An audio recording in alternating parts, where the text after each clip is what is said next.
type in and you'll get major university studies. The last 50 years, the brain waves of North Americans in Canada and the United States particularly, not so much Mexico, the brainwave level has lowered. Yeah. The IQs have lowered. People are in more of a trance-like sleepwalking stage. They're at the point right above that. That's why I can go on a national TV show and get almost no traffic to Infowars.com, but I go on some Christian station in a city that's got passionate, listening, tuned in, awake people who aren't in a zombie-like state, literally, and I plug my DVDs and sell 1,000 of them. Go on CNN, say, get my DVDs at Infowars.com, sell 5. Go on the Christian station with people that care and are awake. Even if you're not a Christian, my point is they're focused. They're into something spiritual. They're into being awake. Their brain waves, when you're in a spiritual state, go off the chart. They're recognizing things. You go on some conservative station who can't even get phone calls, big station, like, wow, you talked about another issue we never talked about. The lines have been jammed. They were jammed for 2 days, after you were on. What happened? I talked about something different, or I looked at it from a different angle than what you've been doing. If I just sat up here and said, red house, red house, red house, for 10 hours, and then for 5 minutes you'd get up and walk out. And it's the same thing. And so all these different consultants and people, well, we've got to just go with this parameter. This is what the owners are saying, because it's perception management. We've got to keep it in this box. We've got to keep managing society this way. And oh, you're part of the management team now. You're moving up. Well, the people never really wanted freedom anyways, and they're dumb, and they tear you apart if they ever got into power. You might as well join the system. All of that is a load of crud. The guy, the gal above you giving you this line about join the New World Order, join the corporate board, they're expendable. They're being expended. This is a consolidation. This system wants to get rid of basically the wealth of this nation, the world, as a way to manage and control you. They are attacking you. Now, how have I been able to reach 25 million people just on one streaming system a month, the other formats, another 14 million or so? How do I have upwards of 600,000 podcast downloads a day? How do I have 8 different YouTube channels with over 300 million views in the last 2.5 years? How on every metric are we exponentially growing? That's happening because so much of what I've said, there's a lot of ingredients going to this, so much of what I've said people have now seen manifest and happen. And they're realizing that what I'm covering is important. So there's that ingredient. Also, I'm somebody who started out 16.5 years ago on Access Television. I went to community college. I could have gone to UT, but I wanted to go part-time because I was working. And they were teaching me antiquated stuff in the 2 semesters, so I just then tried to go intern at a radio station and saw that there was no future there, so I thought, well, there's Access Television, which again was an electronic soapbox. And then I was able, within less than 6 months, a local radio station came on, and the program director saw me on Access and said, you want a weekend show? And then 6 months later, you want a Sunday show, not just Saturday. You want to go on weeknights. And then things progressed from that point. But I was always hungry because I had passion to warn people about anti-gun legislation. I mean, I wanted to defend my Second Amendment. And the North American Union movement to get rid of my country's sovereignty, and movements to raise my taxes, and all of this basic fundamental stuff. I didn't approach it as a Democrat or as a Republican or as a Libertarian. I approach it as somebody that doesn't want to be a slave. I approach it as somebody who wants to be free. It's very elementary. What I've done is, it's an elephant in the room. I'm not that smart. Most of you people here, I've listened to you. You're more eloquent than I am. You've got incredible wordsmiths. You know. You're smart. You know what's going on. All I'm doing is saying, there it is. I mean, this is not rocket science. And so I looked for every crack I could, every way, every system. I went on the air. I read the executive orders of Bill Clinton. I knew that the United Nations had already signed a deal for buffer zones around national parks, as they've done in third world countries, where they had taken under UNESCO the control of resources in the world. I went on air and said the UN is taking into receivership these buffer zones. You go, well, they're not mining it. Where's the money? They take it off limits. You understand? And so then that makes their investments next to it go up. You shut down the coal, clean coal in Utah. The only other place they got it's in China, and Bill Clinton's got a deal with them. He shuts that down in the UN agreement. Now they make $20 billion in the metric. See, it's all about planned artificial scarcity. But again, that's the problem. There's just too much data. There's too much information. It's all there. It's like trying to just walk to a mountain vista and stand there and say, well, I'm looking at a mountain and it's very beautiful. You've got to go see it for yourself. You've got to go see the detail. But my point getting into that is that's how I got into filmmaking, was because I went on there and said this, and I had the executive orders, I had the documents, I had the photos, and people didn't believe me. And they didn't have webcams then in 1996. That's why I was showing it on Access Television. And I said, well, instead of a newsletter, people don't believe this. I'll travel to these national parks. I'll show it myself. And I politely walk in the Grand Canyon. Hi, I'd like to, where's the UN plaque saying this has been set aside for the UN? We're going to arrest you, run! All acting guilty and running around like chickens with their heads cut off. And so I said, okay, folks, I'm going to sell a VHS tape, for $10, and you'll fund me so I can get better cameras. I had a second-hand VHS camera that cost about $100. And then I went and edited Access TV on 1970s 3/4-inch decks, and I cut the audio on the reels and try to feed it through. And I wasn't trained in all of this, and I was up till 6 in the morning every day and not sleeping. So I wrecked my looks. From years about 96 to 2000, before I finally got enough money and could hire employees, I was sleeping 3 hours a day, and I was doing it with coffee. And so I transformed into what I am today.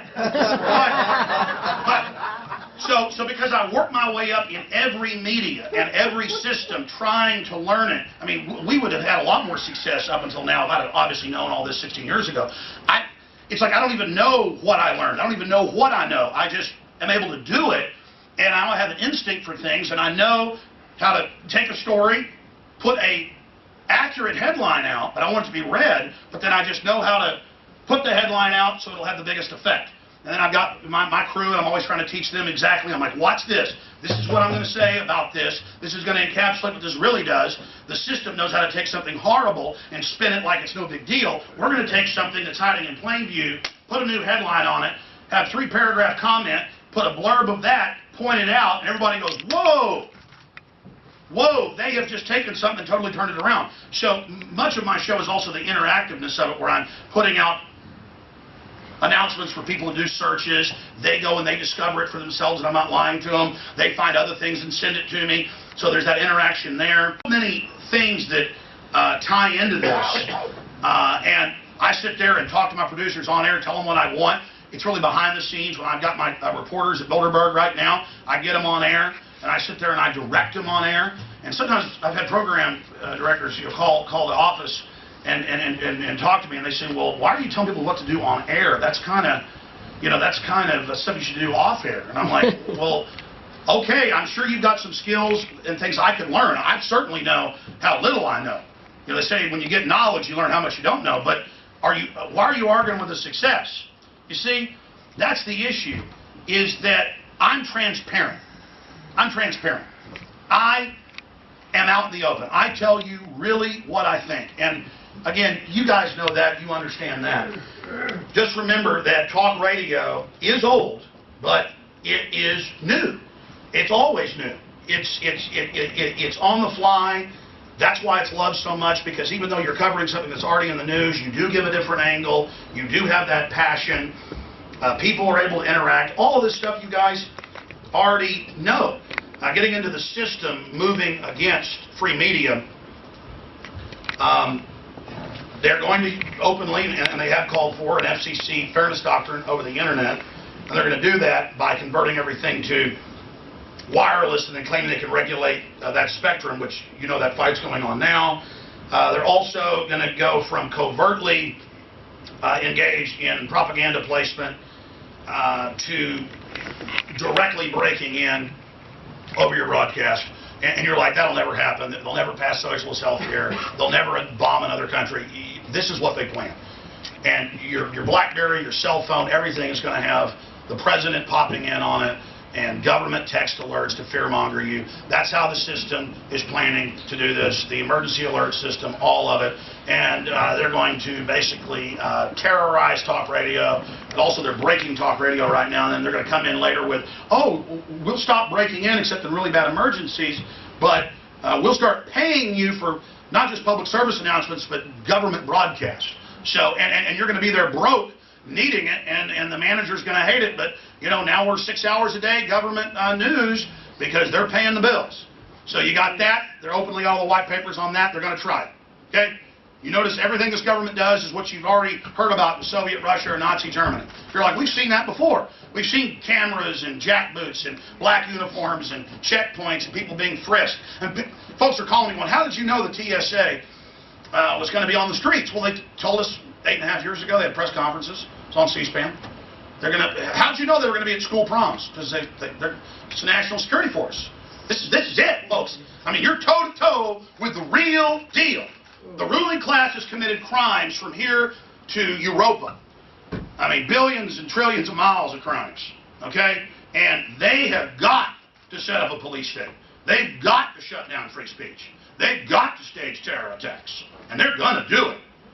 And whether you believe I'm a kook or not about that, those terror attacks are aimed at your liberties and your freedoms, just like Hitler firebombed the Reichstag and attacked Gleiwitz to start the war with Poland. Or we always hear Hitler just attacked Poland out of the blue.